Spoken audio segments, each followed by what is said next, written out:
And you people are victims of it too. You know, the reporters, and I understand a lot of you tend to be on the liberal side, but uh, you don't want to get mugged and raped and shot and killed.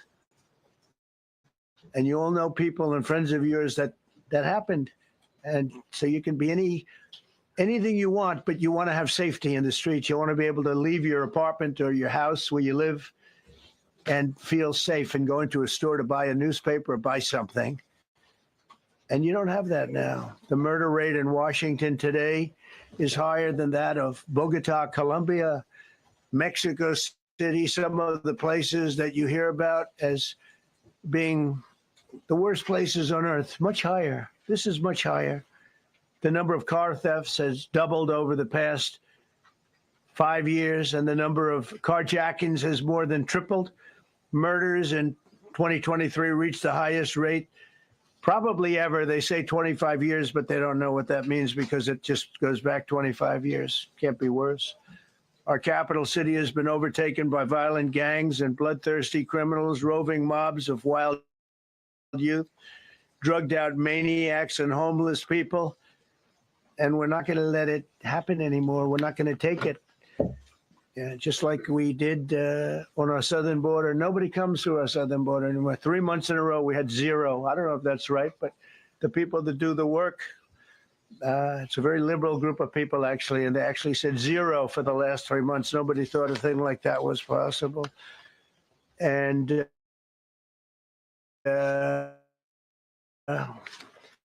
you know, when you see, look at some cities throughout the world, red is, okay, the red is a place called Washington, D.C. Look at these. Baghdad we doubled up on Baghdad. Panama City, Brasilia, San Jose, Costa Rica, Bogota, Colombia, heavy drugs. Mexico City, I mentioned, Lima, Peru, all double and triple what they are. So do you want to live in places like that? I don't think so. I don't think so. And I think the people in this room, if you wrote correctly, you'd see, look at the kind of numbers we have. DC, 41 per 100,000, number one that we can find anywhere in the world. Other cities are pretty bad, but they're not as bad as that. That where you want to live? The reporters of the world? Juvenile offenders and crimes against persons, as they say. It's getting worse. Not getting better, it's getting worse. And we had a recent indication. There was a story about a man who was just left. He quit because he was asked to do phony numbers on crime. And we're going to look into that. I think Pam is going to be looking into that. But he was asked by the city, I guess, that we don't want to show the real numbers. Let me do numbers so it looks like it's going down. Not going down. And under Biden, it was a disaster. And nobody did anything about it. We're going to do things about it like you wouldn't believe. Every American has a constitutional right to be able to access and petition their government in safety, and countless federal officials and employees likewise have the right to carry out their jobs in peace without being shot. As you know, I lost a very good person a while ago, was shot waiting for his wife. He was in the car. They robbed his car. They shot him. They killed him like it was nothing to it. She was walking to the car. It's a horror show. This issue directly impacts the functioning of the federal government and is a threat to America. Really, it's a threat to our country. We have other cities also that are bad, very bad. You look at Chicago, how bad it is. You look at Los Angeles, how bad it is. We have other cities that are very bad. New York has a problem. And then you have, of course, Baltimore and Oakland. We don't even mention that anymore. They're so far gone. We're not going to let it happen. We're not going to lose our cities over this. And this will go further. We're starting very strongly with D.C., and we're going to clean it up real quick, very quickly, as they say. Days ago, a former member of the DOJ staff was savagely beaten by a band of roving thugs after defending a young woman from an attempted carjacking. He was left dripping in blood. He thought he was dead. with a broken nose and concussion. Can't believe that he's alive. He can't believe it. In June, a 21-year-old congressional intern was tragically killed after being hit by a stray bullet in a drive-by shooting. A former Trump administration official named Mike Gill, fantastic person, was murdered last year in cold blood in a carjacking blocks away from the White House. We all knew him. Great person. Waiting for his wife as she was walking to the car. The Democrat congressman was also carjacked at gunpoint not far from the Capitol. And in 2023, an aide to Senator Rand Paul was stabbed in the chest and head by a demented lunatic as he walked down the street, just absolutely for no reason. Horrifically, last July 4th weekend, a 3-year-old girl was shot in the head and killed while sitting in a car near the Capitol. It's becoming a situation of complete and total lawlessness.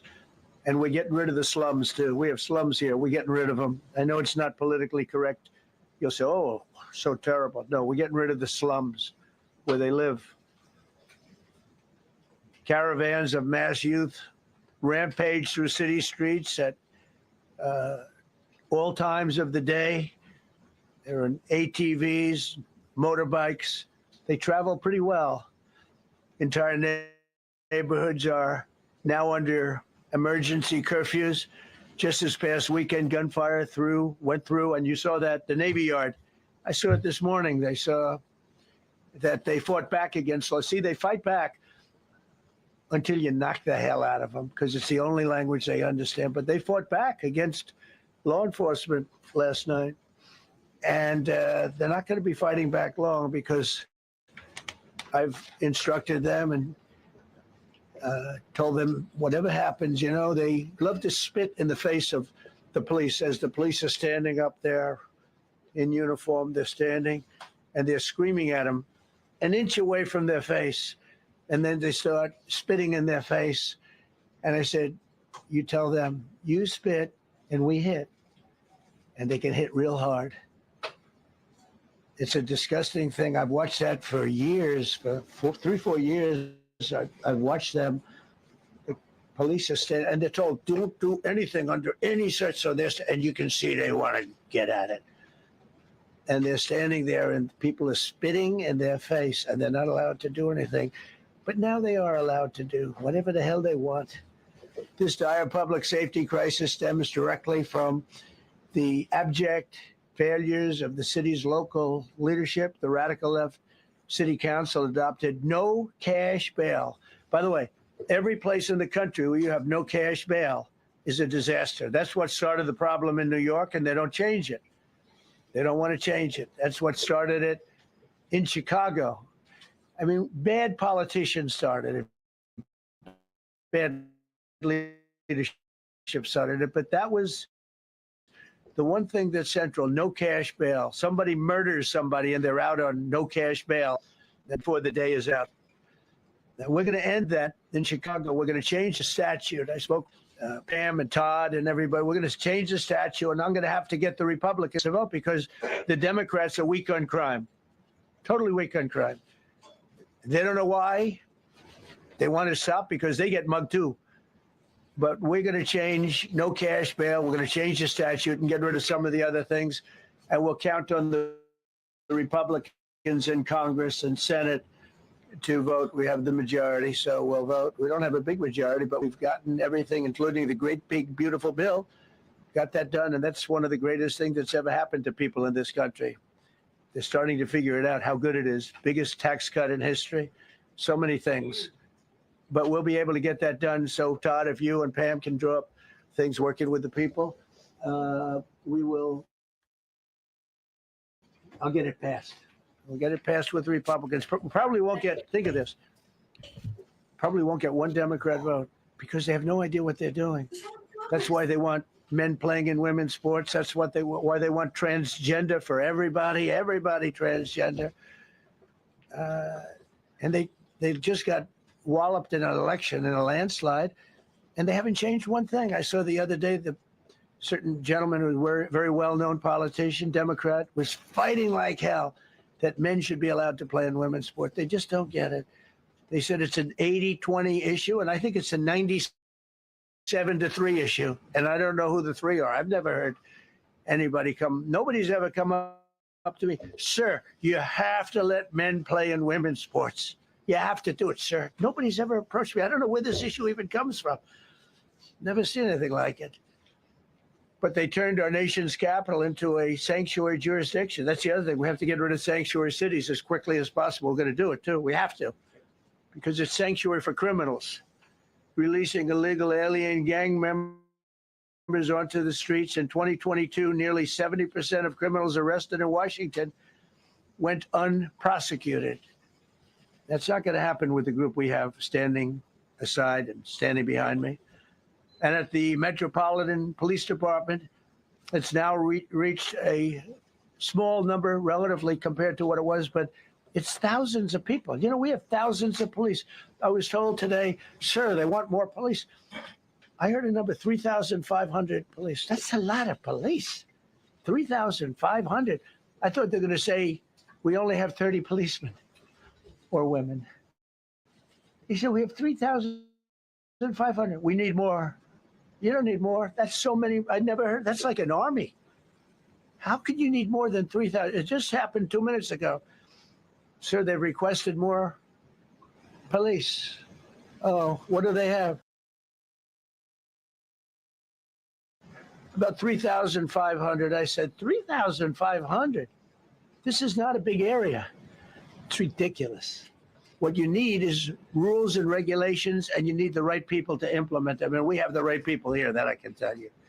Look at the border. Biden said there's nothing you can do. Kamala was the border czar. She never called one of the Border Patrol agents who are great. ICE is great. Never spoke to anybody. Never went there. But she was the border czar. And everybody said it was impossible to fix. I fixed it in 3 months. No, really. I fixed it the first week, but really fixed it over the last couple of months. And I mean, literally to a point where, as I said, 0 illegals entering our country in the last 90 days. Pretty amazing.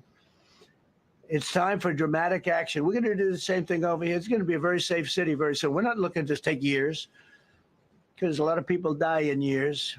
And we've got incredible people in this country, except we have to allow them to do their job. And that we will deliver like nobody's ever delivered before. I actually think it's easy. You know, if you're competent, it's easy. If you're incompetent, it's impossible. But I'm very competent.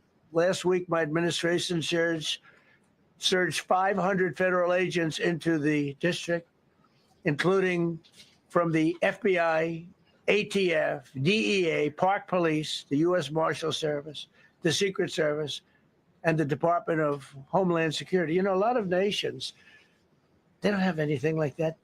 They got some police, and they're rough police. They don't have DEA, ATF, FBI, Park Police, the U.S. Marshal Service, Secret Service, Department of Homeland Security. They got some police, but they're rough police, and they do their job. They don't have crime. We're not going to have crime either. They made dozens of arrests, and that's what starts to happen. Again, cashless bail. Watch what we do with that. Today, we're formally declaring a public safety emergency. This is an emergency. This is a tragic emergency. And it's embarrassing for me to be up here. You know, I'm going to see Putin. I'm going to Russia on Friday. I don't like being up here talking about how unsafe and how dirty and disgusting this once beautiful capital was, with graffiti all over the walls. It's another part of it, by the way, because we're talking about safety, but we're also talking about beautification. We have the most beautiful, potentially, capital in the world. We always had. But people come from Iowa, they come from Indiana, they come and then they get mugged. Not going to happen. Keep coming, because by the time you get your trip set, it's going to be safe again, and it's going to be clean very quickly. We're going to replace the medians that are falling down all over the roads. We're going to replace the potholes. We're going to put a nice new coat of asphalt over the top. No, we don't have to rip the road out and spend 7 years building a new road because they cut everything. Because some designers said, well, we need a 1/4 inch more turn for safety reasons. No, we're going to do it right. We're going to get it done quickly. So today we're declaring public safety emergency in the District of Columbia. And Attorney General Pam Bondi, who's fantastic, is taking command of the Metropolitan Police Department as of this moment. And I'll be making the appropriate notifications to Congress and to the mayor, our new DEA administrator, who's one of the top in the country. He better be Terry. If you're not, I'm going to get rid of you so fast. Terry Cole. Terry, thanks. Very good. We just got him. Most highly recommended person. And you'll be designated as the interim federal commissioner of the Metropolitan Police Department. Okay? And you run them tough. They're good. You have a lot of good people. You have people that shouldn't be there. You also have people that shouldn't be there. They got in there because of woke. But you have a lot of great police. And those people are the ones that want to help you. This city will no longer be a sanctuary for illegal alien criminals. We will have full, seamless, integrated cooperation at all levels of law enforcement, and we'll deploy officers across the district with an overwhelming presence. You'll have more police, and you'll be so happy because you'll be safe. When you walk down the street, you're going to see police, or you're going to see FBI agents. We're going to have a lot of agents on the streets. You're going to have a lot of essentially military, and we will bring in the military if it's needed. By the way, we're going to have National Guard, but Pete Hegseth will tell you about it. We will bring in the military if needed. People say, "Oh, that's so terrible." He's going to bring in. It's been used many times over the years. I don't think we'll need it. I think we've got so many great people, including the people that are in the police department with proper leadership. They'll immediately begin massive enforcement operations targeting known gangs, drug dealers, and criminal networks to get them the hell off the street, maybe get them out of the country, because a lot of them came into our country illegally. They shouldn't have been allowed in. They come from Venezuela. They come from all over the world. We're going to get them the hell out. They won't be here long. But some of these people, a lot of them are homegrown criminals. And these are bad people. These are rough people. And this is just a list of some of the people that were given to me today that were criminals removed from the D.C. streets this weekend. They were rough and tough, but we're rougher and tougher. Look at these people here. Nothing, you know. They're not going to be your local school teacher. Look at this guy. He has killed people numerous times. They're not going to be an asset. They will never be an asset to society. I don't care. I know we all want to say, oh, they're going to be rehabbed. It's not going to be rehabbed. I'm going to ask Doug Burgum to come up and say a couple of words because he's in charge, as you know. He's Interior, but he's in charge of the U.S. Park Police. And I've heard so many great things about the Park Police. They're proud of it. They've been there for a long time. Their families oftentimes grow into the roles. They love the country. They love this area. So, Doug, could you say a few words, please? Thank you, Mr. President. On behalf of the U.S. Park Police, this is the oldest federal police force in the nation. They were formed in 1791 by none other than President George Washington. They've got the awesome responsibility of protecting our nation's most sacred monuments. The National Mall, Washington Monument, Jefferson Memorial, Lincoln Memorial, Statue of Liberty, and out west, the Presidio and the Golden Gate area. These folks have tens of millions of visitors a year, the kind of people that President Trump's talking about that come from around the country and around the world to see our sacred and learn about our history and our sacred monuments. They've been doing a fantastic job, but they are so pleased, the rank and file, that President Trump is now allowing them to enforce the law. As those of you that live in the city may know that the circles and the triangle parks that are spread throughout DC are actually federal park property. So the U.S. Park Police also have responsibility for that. These became littered with homeless camps under the Biden administration. All of you saw that. Since President Trump's executive order on March 27th, making DC safe and beautiful again, the U.S. Park Police have removed over 70 homeless camps. And President Trump also talked about beautification. They're stopping and enforcing the laws against graffiti on our monuments. They've removed over 80 specific attacks against our history with graffiti on our monuments. So they continue to do a great job, whether it's in their vehicles, on foot, or on the mounted police that you see around the National Mall. And President Trump, they thank you. The rank and file is so happy to be enforcing the law again. Thank you for your leadership. And they're excited about the announcement you're making today. Thank you. Very good. Great job you're doing. Thank you very much. Pete, could you say something about the military? Well, Mr. President, it's an honor to be here. And at your direction this morning, we've mobilized the DC National Guard. It'll be operationalized by the Secretary of the Army, Dan Driscoll, through the DC Guard. You will see them flowing into the streets of Washington in the coming week. At your direction as well, sir, there are other units we are prepared to bring in. Other National Guard units, other specialized units. They will be strong, they will be tough, and they will stand with their law enforcement partners. This is nothing new for DOD. As the president noted, at the border, we've got 10,000 troops down there who've been operating in defense cooperation areas, defense zones, where there's zero illegal crossings because of troops on strikers scanning the border. We've been protecting other people's borders for 20 years. It's about time we protect our own. And we're working with ICE and CBP. In Los Angeles, we did the same thing, working with the California National Guard, working with ICE officers. ICE officers deserve to do their job and not be attacked. We will work alongside all DC police and federal law enforcement to ensure this city is safe, this city is beautiful.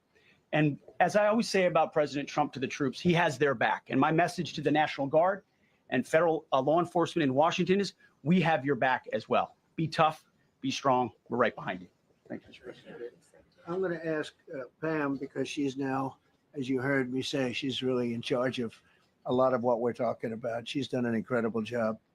People are going to start to see the fruits of her labor. And Pam, maybe you could say a few words about what we're talking about here. Sure, President. Let me be crystal clear. Crime in DC is ending and ending today. We are going to use every power we have to fight criminals here. President, thank you for caring about our capital. Families come here every summer. Our museums are free. We have the National Zoo. We have the National Gallery. DC should be a place where everyone can come and feel safe. Behind me and to my side, we have some of the best career law enforcement and prosecutors in the country who are ready to take this on. As the president said, Terry Cole is going to be supervising the Metro Police Department. Gadi Serralta, our U.S. Marshal, is going to be supervising command and control, the entire operation. Our Deputy Attorney General, Todd Blanche, and I will be working with them closely, along with our great FBI Director, Kash Patel. Kash is going to talk to you in a minute about what we did in Virginia recently with Governor Youngkin. Many of you covered that, and it was tremendously successful. Not only that, our secret weapon here in D.C. is U.S. Attorney Jeanine Pirro, one of the toughest prosecutors and a former judge. And she is going to be talking about juvenile crime, how it's out of control here, and what she's going to do to fight back. No more crime rampant in our beautiful capital. No more teenage girls beating a disabled man to death. No more of that. No more drive-bys. We're going to do everything we can. And working with the ATF Director Driscoll and Commander of the Army, we're going to all work together. That's what we all do in this room. We work together. We fight. Do not underestimate one person in this room. We're going to make DC beautiful. We're going to make DC safe again. One other thing, just at the wharf a few days ago, the area of the wharf, Terry Cole reached out to me, not even nightfall, on the weekend, where so many families and tourists go. A guy's overdosing from fentanyl on a park bench. in the middle of families around. They administer Narcan and saved his life. No more of that. The President of the United States is going to clean up DC, and we're going to be there to help him, and we're going to be successful. Thank you. Thank you, Pam. Cash, talk about Northern Virginia, if you would. Northern Virginia, we had a big success. Thank you, Mr. President. Thank you, Attorney General Bondi, for your leadership, Deputy Attorney General, the rest of our interagency partners. Mr. President, the following is what happens when you let good cops be cops. And I just want to highlight that before I get into Northern Virginia. This year alone, under President Trump's administration, we've had over 4,000 child victims identified and found. That's a 33% increase from the same time period last year. 33% increase. We've had a seizure of 1,500 kilograms of fentanyl up to this date. That is a 25% increase since the same time period last year. And just to put it in perspective, 1,500 kilograms of fentanyl is enough to kill 115 million Americans. 115 million Americans. Cops are getting after it. The FBI has arrested 19,000 people this year alone. Thanks to President Trump's administrations, that's double than where we were this time last year. And we have also arrested 1,600 people who have committed violent acts against children. 270 of them are human traffickers of children. Mr. President, this is what happens when you have great leadership at the Attorney General with Pam Bondi. Your administration's priority of protecting the homeland and protecting American citizens and protecting our children, and the murder rates are plummeting. We are now able to report that the murder rate is on track to be the lowest in U.S. history, in modern recorded U.S. history, thanks to this team behind me and President Trump's priorities. And how do we do it? And what are we going to bring to D.C.? What we did in Northern Virginia, thanks to Terry Cole and Governor Youngkin and the team, we stood up a task force out in my Northern Virginia field office, and we said, let's let good cops be cops. Let's get them the intelligence and what they need, and let's get the red tape out of their way, and let's get DOJ partnered up with us to bring great prosecutions. And that's exactly what we did. In 1 month, we arrested 545 violent felons. 545 in the state of Virginia, thanks to Governor Youngkin's partnership. And that simplicity in law enforcement is what's coming to Washington, D.C. When you let good cops be cops, when you give them the intel they need, when you work with our Homeland Security Task Force, when you work with Terry and Gaddy and I go way back to Miami, these guys are great leaders of the respective departments and law enforcement capacities. And when you have the DOJ and President Trump driving behind this mission, we are going to clean up Washington, D.C., and we're going to do it the right way, the lawful way, and we're going to make sure Washington, D.C. is safe again. Thank you, Mr. President. Thank you, Attorney General. Thank you very much. Thank you, Cash. So the process begins right now. It actually started over the weekend. We confronted a lot of very bad people, but it's going to be something that will be pretty amazing to you as you watch it. And I think most of you say it's a beautiful thing to do it right. We're going to be removing homeless encampments from all over our parks, our beautiful, beautiful parks, which now a lot of people can't walk on. They're very dirty, got a lot of problems. But we've already started that. We're moving the encampments away, trying to take care of people. Some of those people, we don't know how they even got there. Some of those people are from different countries, different parts of the world. Nobody knows who they are. They have no idea, but they're there. Getting rid of the people from underpasses and public spaces from all over the city. There are many places that they can go, and we're going to help them as much as you can help. But they'll not be allowed to turn our capital into a wasteland for the world to see. The Metropolitan Police Department and the federal authorities will be supported in the effort, a really big effort, the 800 DC National Guardsmen that we'll put on, and much more if necessary, much more. You remember I said, I offered 10,000 once. Remember I said to a certain person, who I thought always was highly overrated, not very competent. But I said, if you need them, we'll give you 10,000 of the military or the National Guard. They turned me down. But if necessary, we're going to move service members directly to joining the Guardsmen. And that'll take place very rapidly, and that'll be done in conjunction with Pam and with Pete and everybody else. Washington, D.C. should be one of the safest, cleanest, and most beautiful cities anywhere in the world. And we're going to make it that. We're going to make it safe. We're going to make it smart. We're going to make it beautiful. So beautiful. Some of the buildings, we're going to add to it. You see what we've done at the White House. White House is a whole different building. I do that in my part-time because it's a natural instinct as a real estate person. I was very good at that, and I was very good at fixing things up. I like fixing things up. You see what's happening. The marble floors are being reinstalled, renovated, fixed. The whole place is becoming very beautiful. We're going to be adding a magnificent ballroom, most beautiful ballroom, I think, anywhere. We need it. I would have certainly loved to have had it today. I think we would have filled it up. A lot of you are standing outside, can't get in this room. I've never seen the room like this, which tells me that you want to talk about, I mean, this was a DC news conference. It tells me that you want to talk about crime in DC and beautification of DC, but I'm going to put that's easy. And I think, frankly, fixing the crime with the pros, fixing the crime is easy too.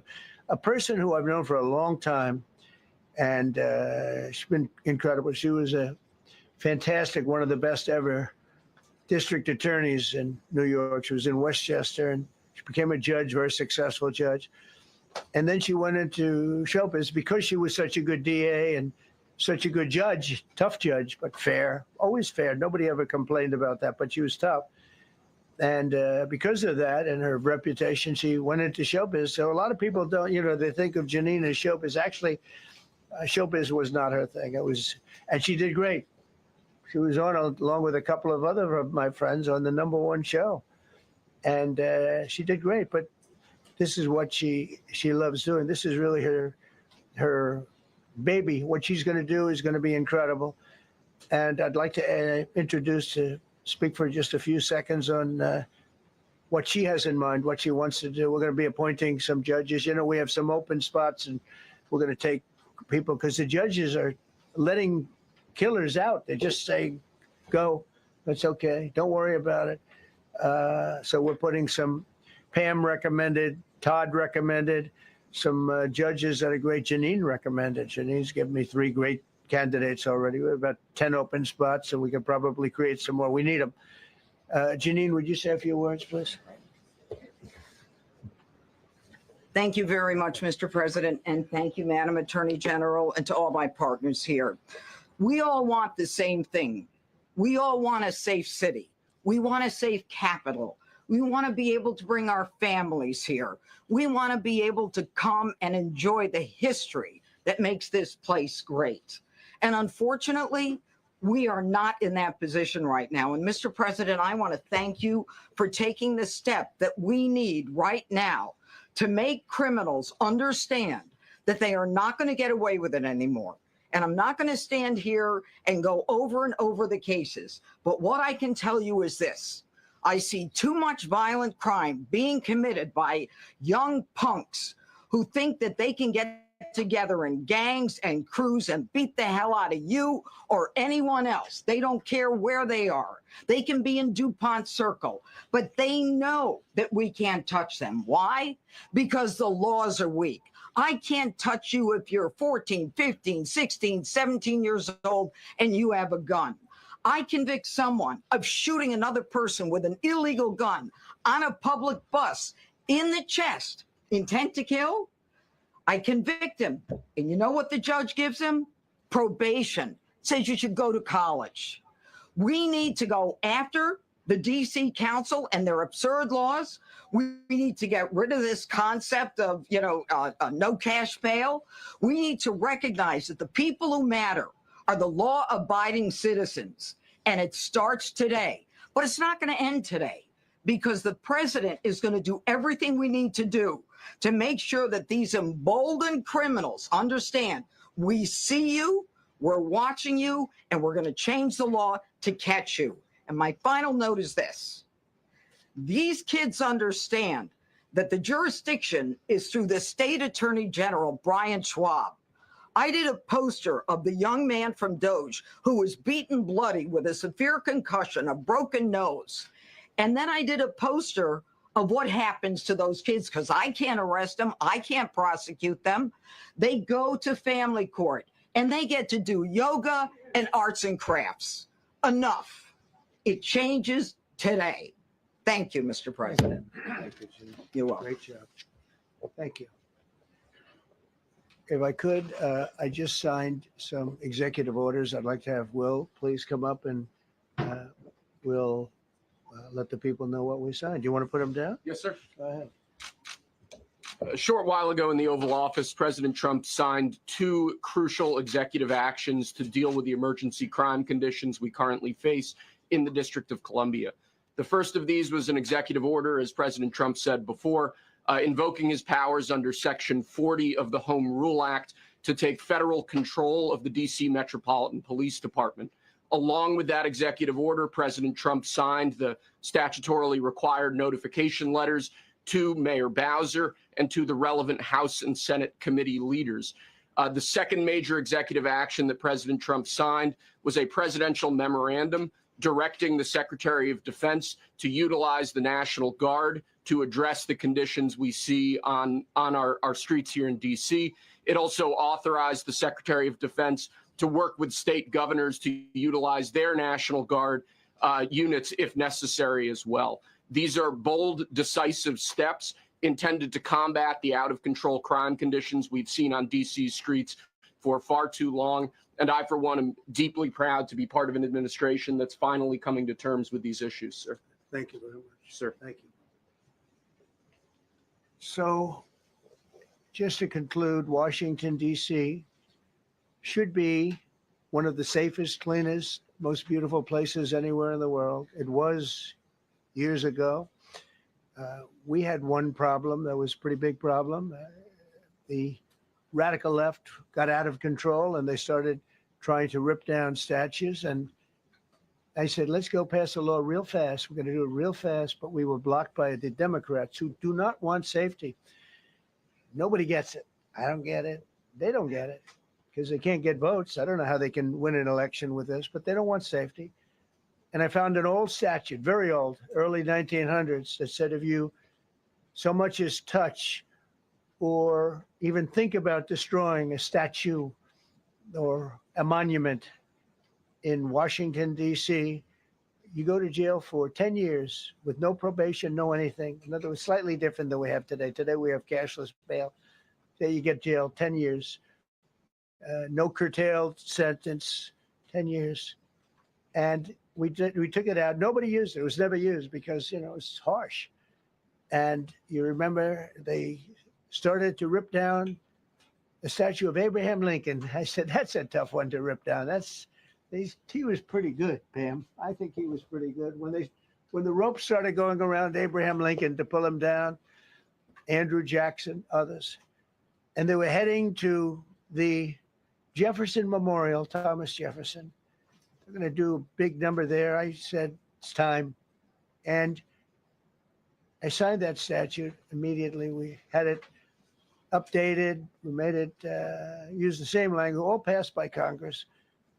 And I announced it's 10 years in jail, no probation, no anything, 10 years, no curtail sentence if you touch so much as touch a statue in Washington, D.C.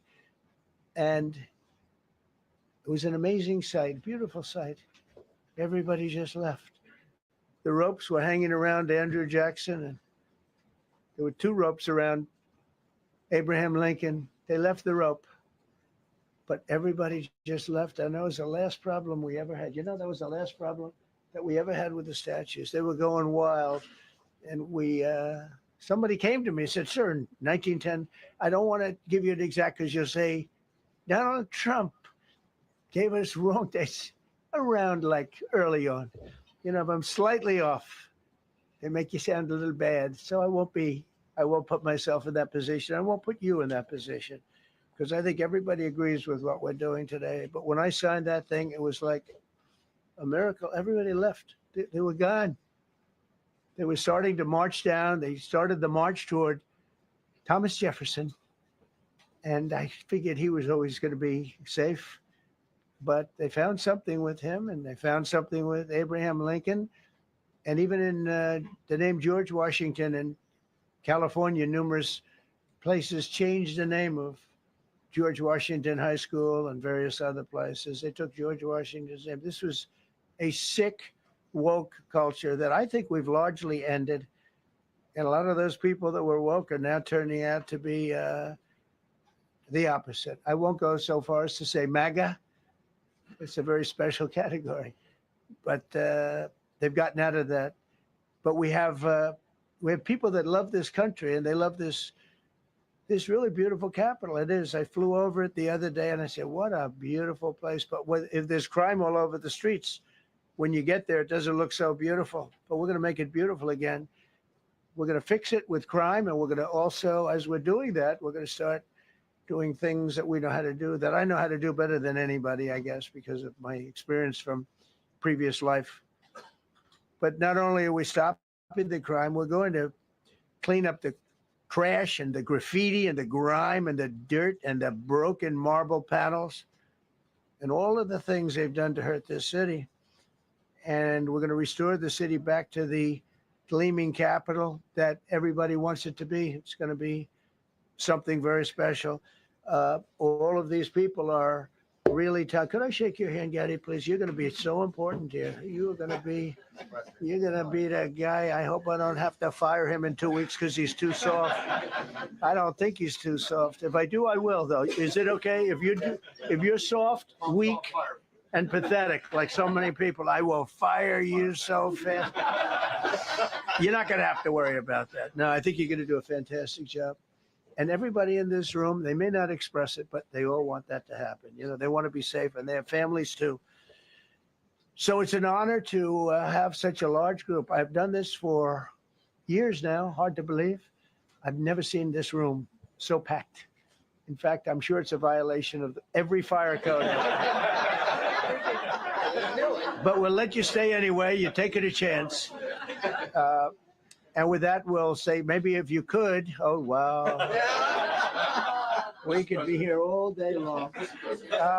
If we could keep the first questions perhaps to this subject, and then we'll go on to a few others.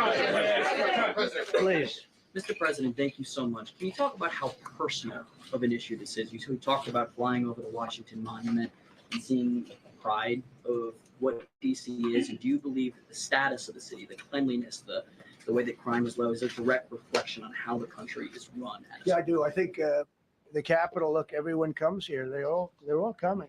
All the leaders, they're all wanting to come. And I say it, I've said it again, but I'm really just quoting other leaders from NATO, from the Middle East, King of Saudi Arabia, Qatar, UAE. I was over there. We brought back $5.1 trillion of investment into our country. But I was, a month and a half ago, I was at NATO. We had a great thing. They agreed to put up 5% instead of 2%. 2% they didn't pay, 5% is already paid. We had a great meeting, and they all said the same thing. They said our country was dead. They thought our country was gone. 1 year ago, they said your country was dead. And now you have the hottest country anywhere in the world. We do. We have the hottest country in the world right now. The tariffs have helped. It's given us not only the money, it's billions, trillions of dollars of money, but it gives us great power over enemies. We solved 5 wars with Pakistan and India. We just solved one. Azerbaijan and, as you know, and Armenia. A war was raging for 37 years. And the 2 leaders got up and they said, we never thought this would be solved. Russia tried to solve it. They all tried to solve it. It was a very tough situation, but we got it done and got it done. And I said to the 2 men, I said, are you guys friends? And they had a hard time. You know, they've been killing each other for 37 years, right? One was there 5 years. One was there for 22 years. He said, my whole life I've been fighting this war. And you got it solved. But we did many of those. We did in the Congo and Rwanda. That's been going on for 30 years. 8 to 9 million people killed that they know of, but it was raging, and we got that solved. We got a lot of them done. It's a great honor. But you want to have, when they come, the leaders come to our country to sign documents that the war is over or whatever, or for other reasons. They come for trade. And you want them to come through so beautifully. You ride down those roads, everything should be perfect. You shouldn't have medians falling down into the roadway. Median, you know, the metal things that are always, somebody had a great lobbyist, because I've never seen them look good I've been looking at those things with the little, right? They're always broken and bad, but here they're really bad. And we're going to either put new or fix it. And it's not expensive. It's not really expensive. And we're going to fix our roads a little bit. We're going to clean up our sidewalks. You have countries where every Saturday, the people go out and they wash their sidewalks in front of their stores or their houses. They scrub their sidewalks. So we aren't quite at that level yet. I don't think, Gaddy, we're not quite there yet, but maybe we will. They go out and they scrub. I think it's so beautiful to hear that and to see those stories. But we're going to make it clean. But just to finish with your question, it's a very, very strong reflection of our country.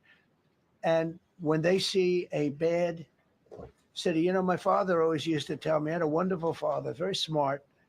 And he used to say, son, when you walk into a restaurant and you see a dirty front door, don't go in. Because if the front door is dirty, the kitchen's dirty also. Same thing with the Capitol. If our Capitol's dirty, our whole country is dirty, and they don't respect us. So it's a very good question. Mr. Actually. President, sorry. Question for you on the specific issue.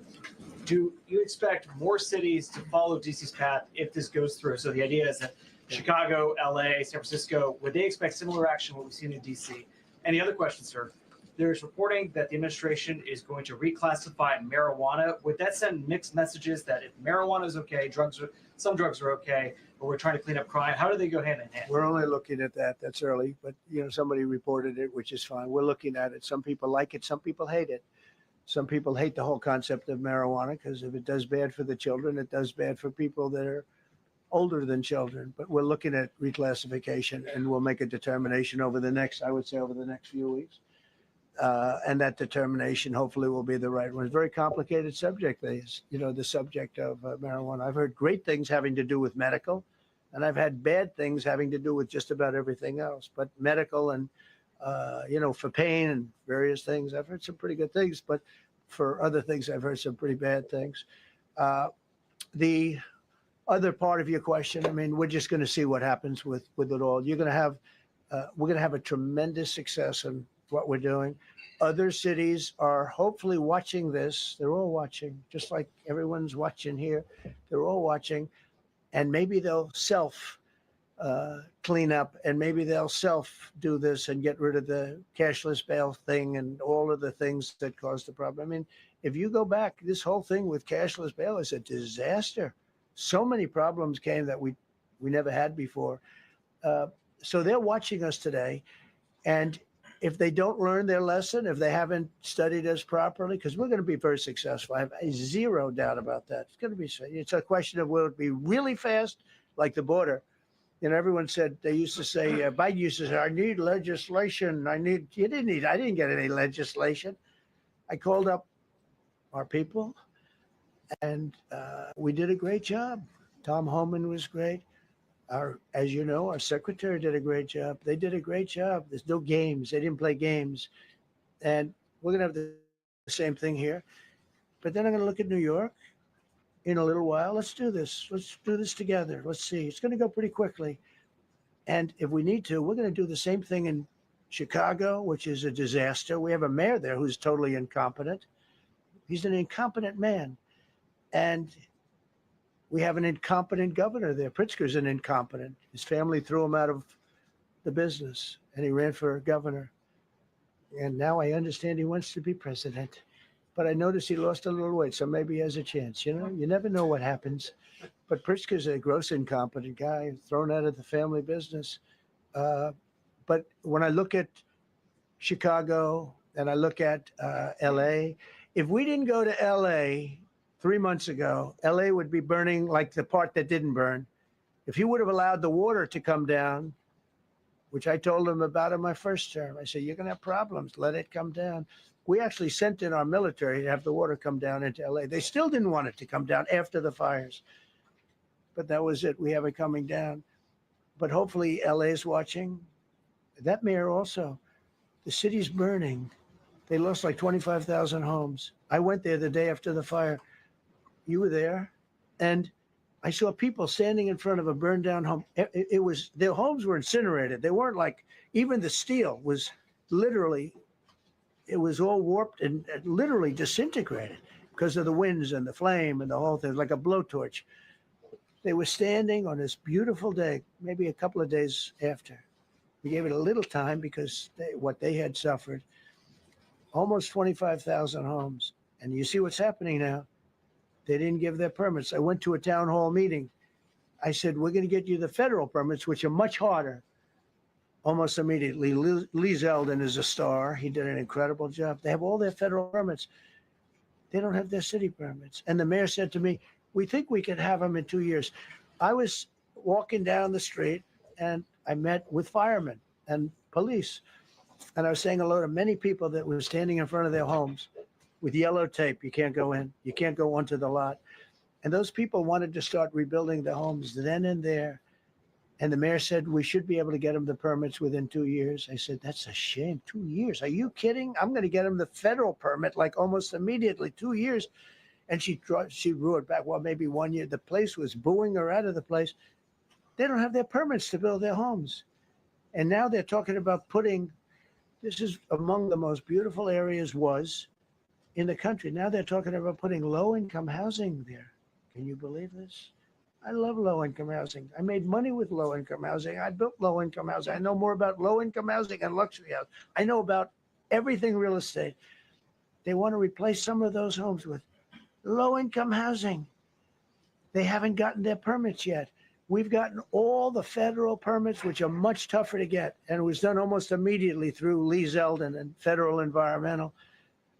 And I watched the other day, those people are angry. And now, you know, they had tremendous, they loved that area. They loved the whole big area, different places, but they loved it. It was all luxury stuff and beautiful stuff. And some wasn't that luxury, but the level of love for that neighborhood, their neighborhoods was incredible. And you know what? I watch people on television, they want to go, they want to leave. They've lost their spirit, they've lost their heart because the mayor's incompetent. And Gavin Newsom is incompetent.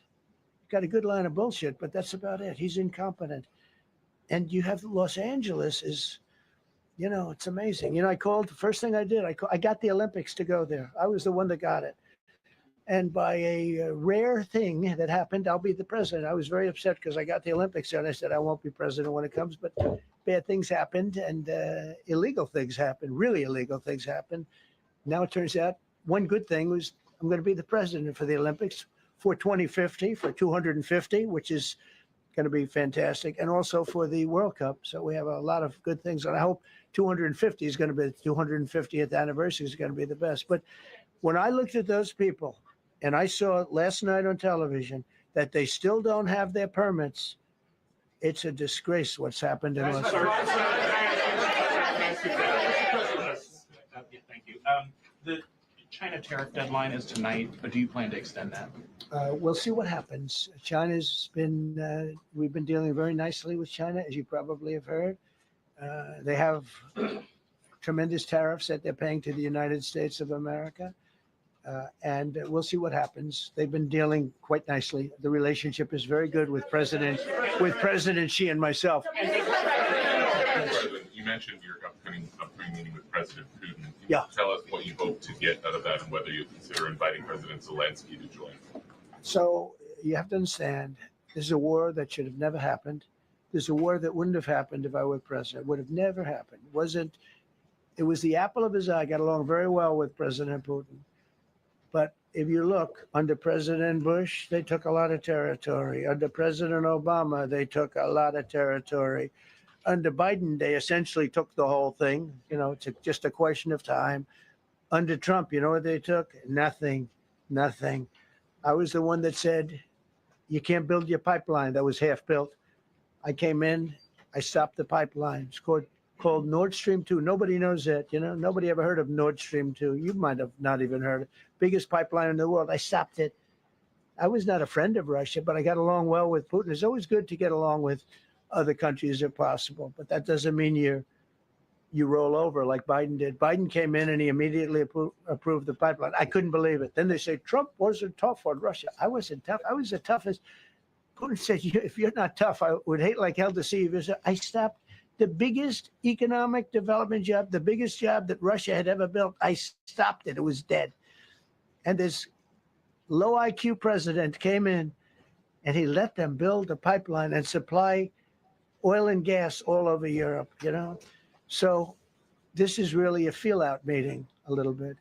And President Putin invited me to get involved. He wants to get involved. I believe he wants to get it over with. Now, I've said that a few times, and I've been disappointed because I'd have like a great call with him, and then missiles would be lobbed into Kiev or some other place, and you'd have 60 people laying on a road dying. I said, that's cold. That's cold. But it's a violent war. 5,000 to 7,000 people a week are dying. And you know, there's nobody from here. They're all Russian and Ukrainian people, and some people from the cities, much smaller number, but still, those missiles do damage and they kill a lot of people. But mostly soldiers, and they're young soldiers. Although in the case of Ukraine, they're getting much older. They're drafting 60-year-olds now. It's a terrible thing to witness, and I think I have an obligation. Look, this is Joe Biden's war. This is not my war. I made a deal with NATO a month ago. You covered it very accurately, actually. We don't pay anything anymore. You know, we're not paying anything. They are buying things from us, and NATO is paying us. I got it raised from 2% of GDP to 5%. And they're paying us for everything that we send. We're not paying. But Biden approved $350 billion. Europe has spent $100 billion. The money that's been spent and the death is incredible. It's the worst thing that's happened, by far the worst that's happened since World War II. So I'm going in to speak to Vladimir Putin, and I'm going to be telling him, you got to end this war. You got to end it. And he wasn't going to mess with me. This war would have never happened. You know, we had a discussion about it one time, and we never had that discussion again. Would have never happened. And when the election was rigged, and then Biden took office, which was barely took office. The auto pen took office. Bad things started happening. Bad things, stupid things were said. And it ended up in a war. And you know, and I don't believe this will happen anymore because I have that pretty well covered. This could end up in a third world war. This could have been a third world war. I don't think that's going to happen now. But I thought it was very respectful that the president of Russia is coming to our country as opposed to us going to his country or even a third party place. But I think we'll have constructive conversations. Then after that meeting, immediately, maybe as I'm flying out, maybe as I'm leaving the room, I'll be calling the European leaders who I get along with very well. And, you know, I have a great relationship, I think, with all of them. And I get along with Zelensky, but, you know, I disagree with what he's done. Very, very severely disagree. This is a war that should have never happened, wouldn't have happened. But I'll be speaking to Zelensky. The next meeting will be with Zelensky and Putin, or Zelensky and Putin and me. I'll be there if they need, but I want to have a meeting set up between the two leaders. I was a little bothered by the fact that Zelensky was saying, well, I have to get constitutional approval. I mean, he's got approval to go into war and kill everybody, but he needs approval to do a land swap because there'll be some land swapping going on. I know that through Russia and through conversations with everybody to the good, for the good of Ukraine.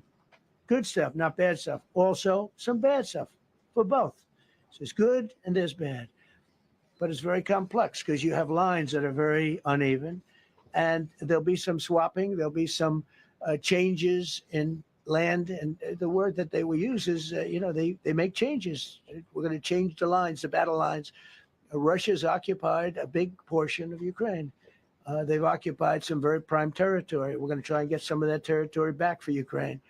But they've taken some very prime territory. They've taken largely ocean, you know, in real estate, we call it oceanfront property. That's always the most valuable property. If you're in a lake, a river, or an ocean, it's always the best property. Well, Ukraine, a lot of people don't know that Ukraine was largely 1,000 miles of ocean. That's gone. Other than one small area, Odessa, it's a small area. There's just a little bit of water left. So I'm going to go and see the parameters. Now, I may leave and say, good luck. and that'll be the end. I may say this is not going to be settled. I mean, there are those that believe that Putin wanted all of Ukraine. I happen to be one of them, by the way. I think if it weren't for me, he would not be even talking to anybody else right now. But I'm going to meet with him. We're going to see what the parameters are. I'm then going to call up President Zelensky and the European leaders right after the meeting, yeah. And I'm going to tell them what kind of a deal. I'm not going to make a deal. It's not up to me to make a deal. I think a deal should be made for both. I think Russia has to get back into building their country. It's a massive country. I think they have 11 time zones, if you can believe it. It's a massive, it's by far, from the standpoint of land, it's by far the largest. They have tremendous potential in Russia to do well. They're not doing well. Their economy is not doing well right now because it's been very well disturbed by this. It doesn't help when the president of the United States tells their largest or second largest oil buyer that we're putting a 50% tariff on you if you buy oil from Russia. That was a big blow. And then they say, gee, he wasn't so tough. Nobody else would have done that. And I haven't stopped there. I mean, look, I was all set to do things far bigger than that, but I got a call that they'd like to meet, and I'm going to see what they want to meet about. I'd like to see a ceasefire. I'd like to see the best deal that could be made for both parties. You know, it takes two to tango, right? So ultimately, I'll have a meeting next week. I had a great relationship with him, considering the fact that, I was not nice to him because of the pipeline. I ended the pipeline. I also gave the javelins. Do you ever hear of a javelin? Javelin is called a tank buster. They say that Obama gave them sheets and I gave them javelins. If it weren't for me, all those tanks that were destroyed at the first days of the war because the tanks got stuck in the mud, some commander made a better. They would have been in Kiev in 4 hours going down the highway. But a Russian general made a brilliant decision to go through the farmland instead. And they just had torrential rains, and the rains were so bad, and it was mud, and those tanks got stuck in the mud. I don't know who that general is, but knowing Vladimir, he's probably not around any longer because all those tanks were stuck in the mud, and they went along with the javelins. I gave them the javelins. You know that, right? I gave them javelins. They gave them sheets. But I'm going to meet with President Putin, and we're going to see what he has in mind. And if it's a fair deal, I'll reveal it to the European Union leaders and to the NATO leaders, and also to President Zelensky. I think out of respect, I'll call him first, and then I'll call them after. And I may say, lots of luck, keep fighting, or I may say we can make a deal. If not, I will tell you this. I've seen a poll coming out of Ukraine. 88% of the people would like to see a deal made.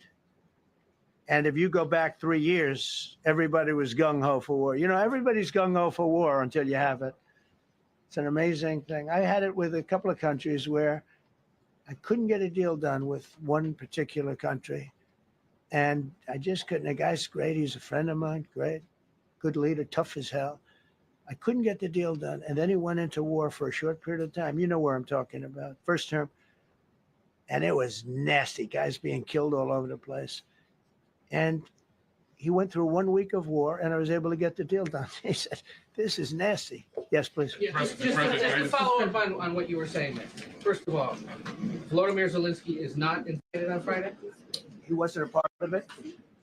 I would say he could go, but he's gone to a lot of meetings. He's been there for 3.5 years. Nothing happened. And what is the definition? I mean, do you want somebody that's been doing this for 3.5 years?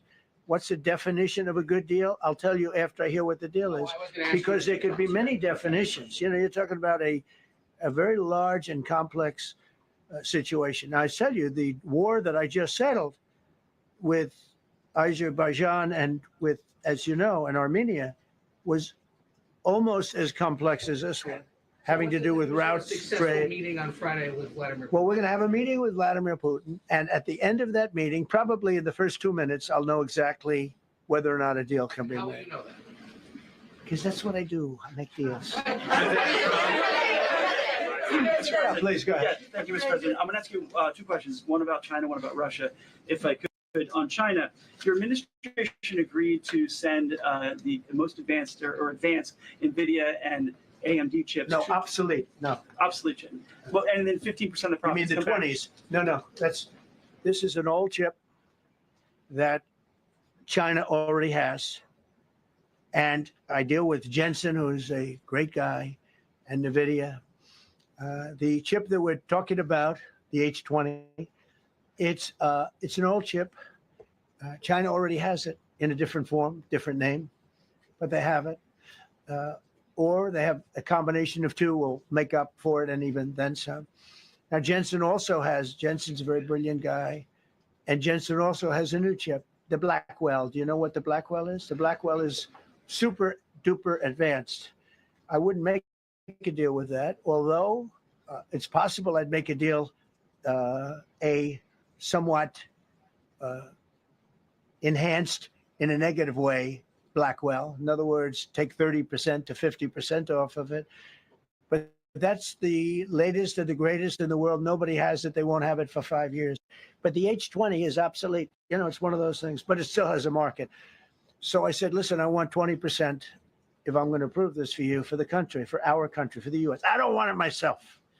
You know, every time I say like 747, I want, yeah, for the Air Force. So I just wanted, so when I say I want 20, I want for the country. I only care about the country. I don't care about myself. And he said, would you make it 15? So we negotiate a little deal. So he's selling a essentially old chip that Huawei has a similar chip, a chip that does the same thing. And I said, good, if I'm going to give it to you, because they have a, they have a stopper, what we call a stopper, not allowed to do it. A restricted is really known as a restrictive covenant. And I said, if I'm going to do that, I want you to pay us as a country something, because I'm giving you a release. I released them only from the H20. Now, on the Blackwell, I think he's coming to see me again about that. But that will be a unenhanced version of the big one. Like, I don't know if you know it, we will sometimes sell fighter jets to a country and we'll give them 20% less than we have. You know what I mean, right? That's the same. So on Russia, do you see a time, Mr. President, when there could be normal trade between the US and Russia? Should everything go well? Should there be peace?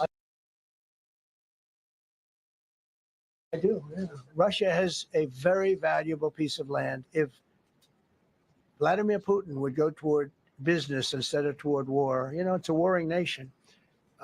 That's what they do. They fight a lot of wars. A friend of mine said Russia's tough because they just keep on fighting. They beat Hitler, so did we. And they beat Napoleon. They've been doing this for a long time. I asked a question to a very, very smart man that people like and some people don't like. Viktor Orban, right? From Hungary, the head of Hungary. And he's in that same area and knows the two countries very well. I said, this was before Biden didn't do anything to get us out of it. He could have gotten us out of that. It would have never happened. I said, so can Russia be beaten by Ukraine? He looked at me like, what a stupid question. He said, Russia's a massive country and they win their country and they win their life through wars. They fight wars. That's what they do. He said, China beats you with trade. Russia beats you with war. That was a very interesting statement. China's not beating us with trade, not when I'm in charge, but they were beating Biden with trade, but they never beat us with trade. Don't forget, China had to pay $400 billion worth of tariffs when I was last time. That was last time. And if we didn't have COVID, all of this stuff we would be loaded. We're finding hundreds of billions of dollars of cash is pouring into our country now because of tariffs. And all we're doing is we're doing what they do to us. It's so beautiful to see it. They found last month, as you saw, $25 billion of excess cash flow. They're saying, where did it come from? I said, I'll tell you where it came from. It came from a place called tariffs.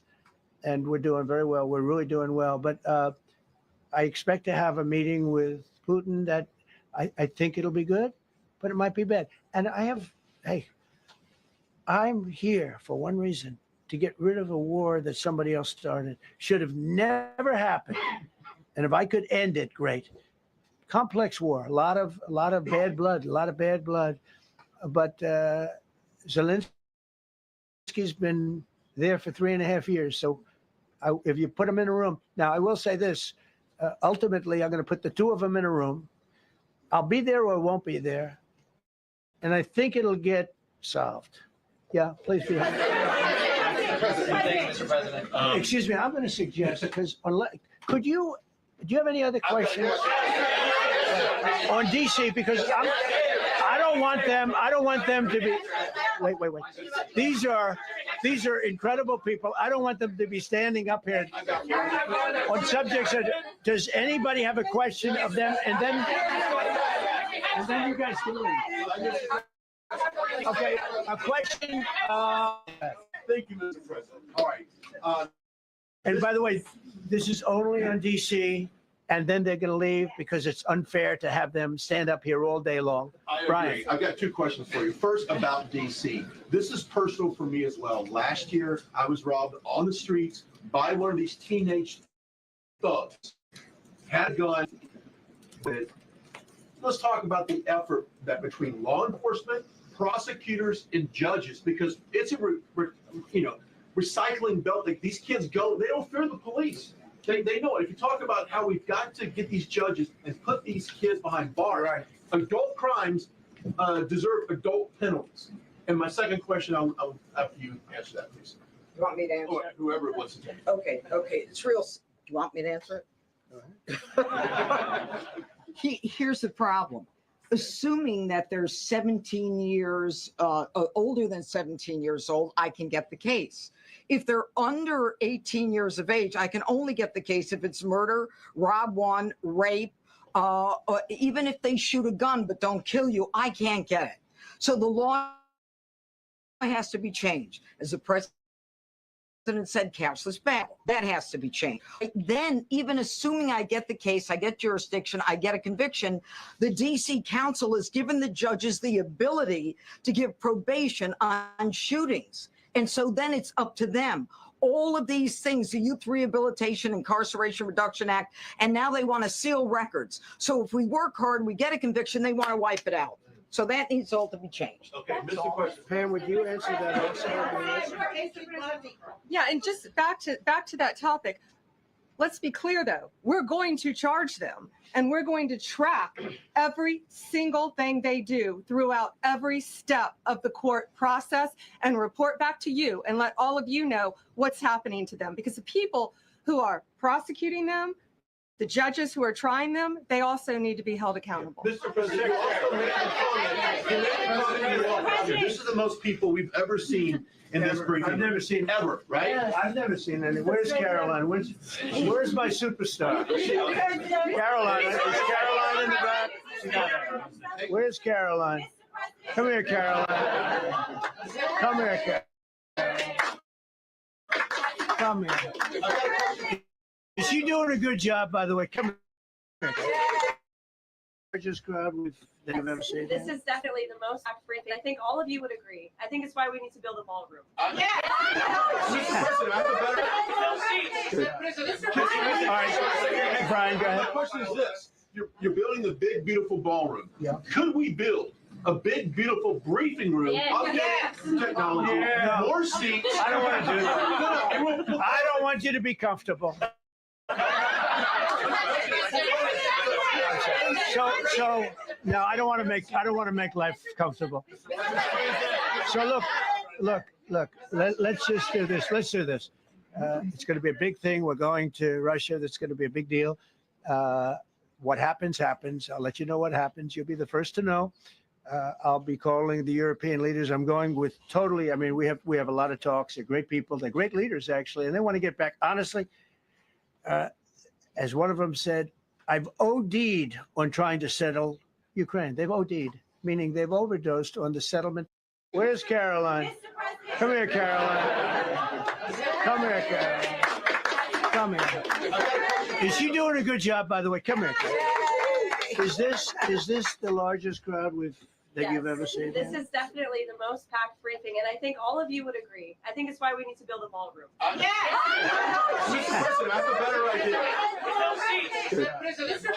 All right, Brian, go My ahead. question is this, you're building the big, beautiful ballroom. Yeah. Could we build a big, beautiful briefing room? Updated technology, Yeah. more seats. I don't want to do that. I don't want you to be comfortable.